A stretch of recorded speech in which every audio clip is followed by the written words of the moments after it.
சிவகங்கை வாரச்சந்தை பகுதியில் பாஜக நிர்வாகி சதீஷ்குமார் மர்மமான முறையில் உயிரிழந்தார். அவர் தானாக உயிரிழந்தாரா அல்லது யாரேனும் அடித்து கொலை செய்தார்களா என்பது குறித்து போலீசார் விசாரித்து வருகின்றனர். இது பற்றிய மேலும் விவரங்களை எமது செய்தியாளர் சுந்தர் வழங்க கேட்கலாம். வணக்கம் சுந்தர், இந்த விவகாரத்தின் பின்னணி என முழு விவரங்களை பதிவு பண்ணுங்க. பாரதிய ஜனதா கட்சியோட வர்த்தக பிரிவோட மாவட்ட செயலாளர் இருந்தவர் மர்மமான முறையில் உயிரிழந்ததாக இங்க சிவகங்கையில பெரும் பரபரப்பு ஏற்பட்டிருக்கு. சிவகங்கை வாரச்சந்தை ரோடு, அதாவது சிவகங்கை காவலர் குடியிருப்பு பகுதியை எதிரே உள்ள நகராட்சி கட்டத்துல இருசக்கர வாகனம் பழுதுபார்க்கும் கடை நடத்தி வந்தவர் தான் பாரதிய ஜனதா கட்சியோட வர்த்தகத்தோட மாவட்ட தலைவர் சதீஷ்குமார்.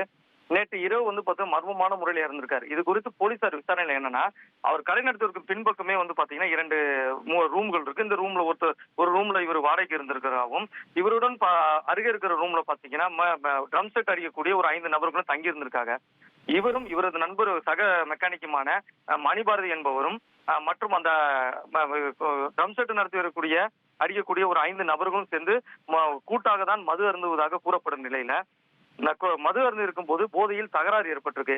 இதில் அவரோட சக நண்பரான மணிபாரதி முதலில் தாக்கப்பட்டிருக்காரு. அவரை தடுக்க வந்த சதீஷ்குமாரும் தடுக்க வரும்போது அவரை கீழே தள்ளி விட்டதில் அவருக்கு பலத்த அடிபட்டிருக்கு. எதிர்பார்த்தமாக 108 ஆம்புலன்ஸ் வரவழைக்கப்பட்டு அடிக்கப்பட்ட மணிபாரதி மற்றும் சதீஷ்குமாரையும் 108 ஆம்புலன்ஸ் மூலம் சிவகங்கை அரசு மருத்துவக்குழு மருத்துவமனைக்கு சேர்க்கப்படுறாங்க. மணிபாரதி சிறு காயங்களுடன் சிகிச்சை பெற்று வருகிறாரு.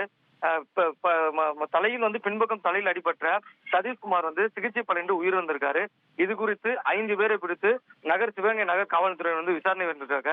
இது திட்டமிட்டப்பட்ட கொலையா இல்ல யதார்த்தமாக நடந்தா என போலீசார் விசாரணைக்கு முன்னே தகவலும். நகர் வெற்றி பஸ்ஸில் இறந்தது பெரும் பரபரப்பை ஏற்படுத்தியிருக்கு சிவகங்கையில. விவரங்களுக்கு நன்றி சுந்தர். உங்கள் தந்திவன் தொலைக்காட்சியில் கணபதியே வருவாய் தினமும் காலை 7 மணிக்கு காண தவறாதீர்கள்.